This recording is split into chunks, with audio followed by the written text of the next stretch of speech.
ఎవరైనా నీ దగ్గరికి వచ్చి దేవుడు నీతో మాట్లాడుతున్నాడు, మీ గురించి ఇలా చెప్తున్నాడు, అలా చెప్తున్నాడని చెప్పినప్పుడు మీ హృదయంలో ఒక ప్రశ్న రావాలి.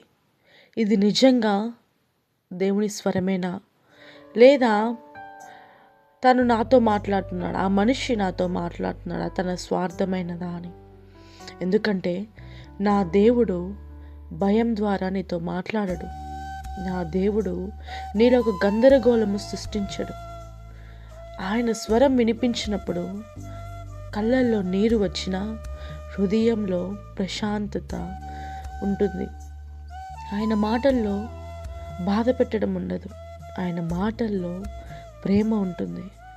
కానీ ఈరోజు చాలామంది తన ఆలోచనలు, తన ఇష్టాలు, తన యొక్క స్వార్థమైన కంట్రోల్ దేవుని పేరుతో మీ మీదకి పెట్టడానికి ట్రై చేస్తున్నారు.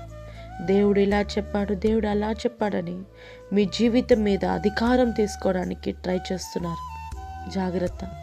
దేవుడు మీ జీవితాన్ని కన్ఫ్యూజ్ చేయడానికి, గందరగోళంలో పెట్టడానికి రాలేదు. దేవుడు మీ జీవితాన్ని నాశనం చేయడానికి రాలేదు. ఆయన వచ్చింది రక్షణ ఇవ్వడానికి, మార్గం చూపించడానికి, నీ మనస్సుకు శాంతినివ్వడానికి. అందుకే బైబిల్ చెప్తుంది, ప్రతి ఆత్మని నమ్మకండి, పరీక్ష చెయ్యండి అని. కాబట్టి నేను అడుగుతున్నాను, ఆ మాటలు విన్నప్పుడు మీ హృదయంలో నిజంగా శాంతి ఉందా? లేక భయం పెరిగిందా? భయం పెరిగితే అది దేవుని స్వరం కాదు. కన్ఫ్యూజన్ వస్తే అది దేవుని మార్గం కాదు. నా దేవునికి ఒక స్పష్టత ఉంటుంది. నా దేవుడు ప్రేమమయుడు, నా దేవుడు శాంతినిచ్చేవాడు. కాబట్టి మనిషి మాటల మీద కాదు, దేవుడి నిజమైన స్వరం మీద నమ్మకం పెట్టండి. ఆయన మీతో మాట్లాడతాడు, కానీ భయంతో కాదు, ప్రేమతో, శాంతితో, నిజముతో.